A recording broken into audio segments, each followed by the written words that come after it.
So other than the gang tattoos and the piercings and the dollar sign, which you're not working, so I don't know if that's an aspiration or gang stuff.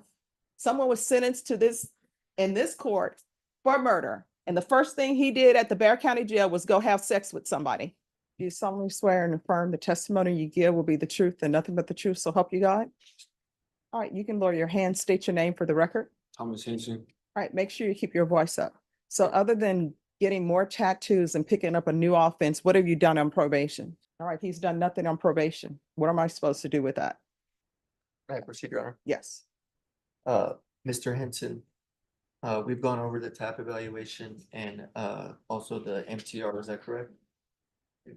And you've taken responsibility for your actions, correct? Yes. You waived indictment and took a plea on the evading, correct? Yes. You understand that there were certain conditions that were required of you while on probation, right? Yes. At some point, the judge ordered ISF cognitive treatment. Did you complete that? Yes. And did you receive any benefit from going to that? Other than it being like a sanction, not really. I mean, when you say not really, why was it not a benefit to you? I wasn't really taking it serious at the time. It was more of like I felt like a punishment, like a sanction. Went from home, and I probably could have made more of it, but I didn't. And during that period, did you receive any substance treatment in conjunction with it? No. When you say you didn't take it serious, can you explain to the court, as we apply for probation and ask for inpatient services for substance treatment, why you would take it serious now? Yeah, I'm tired of being a disappointment. I want to show my mom that because they're being so supportive of me, I don't want to let them down. I want to do everything right for them instead of thinking about being selfish and thinking about myself. And you understand only you can treat yourself during this part. It's not up to them, it's up to you, right? Right. And that if the judge gives you an opportunity by ordering these services, that she's essentially giving someone else's chance to you. And you telling her that you didn't take it serious the first time is a problem, right? Right. What kind of drugs have you used? Opiates, amphetamines, annex, weed. And every single time you've committed offense, have you been under the influence? Yes, sir. And have you ever tried to kick these addictions?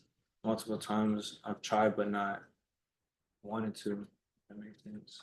Okay. And do you think you would benefit from going inpatient to receive this treatment? Yes. And are you motivated to get this treatment? Yes, I'm motivated. What are some of the things that you would do while in custody getting this treatment to be successful, to remain sober? Make a plan so whenever I get out, I can stay sober and complete probation. If I could just stay sober, I don't see myself having any troubles completing my probation. And do you have any goals in life? Yes. And what are those goals? I want to go to cosmetology school and so I could do hair and nails, become a barber. And you stopped going to school at the in 7th grade, give or take. Did you ever try to complete your GED? Yeah, I enrolled in some classes, but I never ended up making it to them. While you've been in custody, have you made any efforts to try to get enrolled in the GED program? I'm on the waiting list right now. Okay, so you've actually signed up for it? Right. And when's the last time that you were employed? Probably 2 months prior to July. What were you doing then? A car wash. And then you stopped working Yes, after I relapsed, I stopped showing up. and you turned back to drugs Yes. and you were involved in this offense? Right. You understand how serious it is to evade? Yes. You understand that you're putting people in danger, Yes. not just yourself? That it's a selfish decision? Yes. And are you acknowledging that you make that mistake today? Yes. And you're asking the court, are you begging to her that you want this treatment? Yes. I want the treatment. I want to do. I'm motivated now to do it for real this time. Is there anything else you want her to consider? But you're asking her to put you on deferred adjudication probation? And you're asking for substance treatment? Yeah. That's what it's wrong. All right, what have you done on probation since 2022? Because you were placed on probation September 15th, 2022. I placed you on 4 years deferred adjudication. There were cases that were taken in consideration. I ordered 240 hours of community service restitution.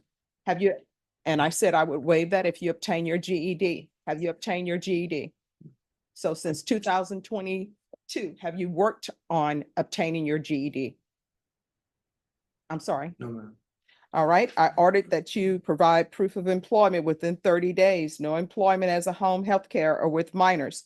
Did you provide proof of employment with probation? To a certain amount of time until I lost my job. All right, you didn't lose your job, you quit or you were fired, am I correct? Yes, ma'am. So were you fired Yes, or ma'am. did you quit? I stopped showing up. All right, so don't make it seem as though you were doing your job and somehow magically you lost your job. That was not the case. You decided to get high, like the rap song says, I was gonna get my GED, but I decided to get high.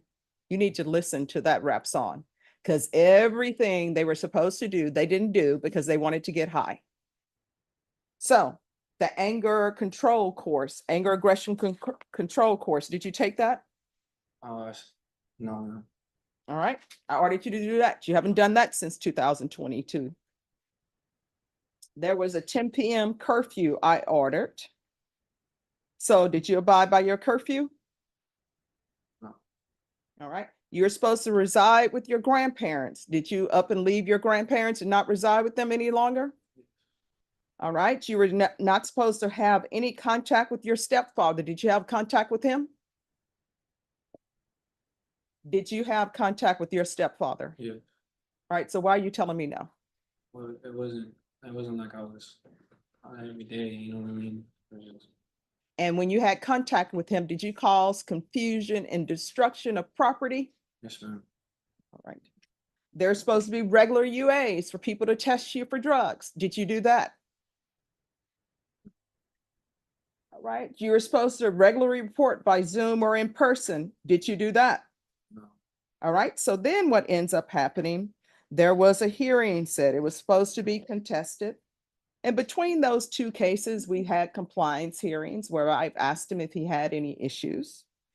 And then October 23rd, 2023, there's a new number 1. And you pled true. And the state waived other violations. I denied the motion and I alternate amended conditions to have no contact with the complainant. In 2023, after I told you were not to have contact with the complainant, did you continue to have contact? All right. And did you cause destruction of property? Yes. All right. So then I ordered state ISF. And the reason why state ISF cognitive was ordered, because obviously there was something wrong with his thought processes. Did you take advantage and learn anything from that? No, ma'am. Right. Then I wanted to do GPS and I gave him partial for work until further notice. And he was to reside at his grandmother's home. Did you reside at your grandmother's home? And then we come back because this is where the drug use comes in, because he came in and he tested positive for marijuana. So on April 11th, I ordered 90 sober meetings in 90 days, and this probation was to do testing and test you for levels. Did you do those 90 sober meetings? I didn't. Did you do even one? No. Right. And did you allow probation to test you? Okay. And then we came back on August 22nd, 2024, because the state was going to complete with the speak the complainant. And then on September 12th, there was a plea to a violation of condition number 1. So what we're here for is, why should I even continue him on probation? Why shouldn't he go to prison? It appears that he doesn't want to do anything. It appears to the court that you don't want to be on probation. You rather get high. You rather cause devastation and destruction with your parents, because you haven't done anything on probation other than get new tattoos. And some of those appear to be gang tattoos. That's all you've done. So other than get gang tattoos and get your face tatted, which I tell people, unless you're moving towards a specific occupation, you really shouldn't be doing the face tattoos because it makes it hard for employment. So other than the gang tattoos and the piercings and the dollar sign, which you're not working, so I don't know if that's an aspiration or gang stuff. So other than the gang tattoos and the more piercings, what have you done that would make me think you would be successful on probation in this court? Nothing, Your Honor. So why should I even give you probation? Because all you've done is cause destruction.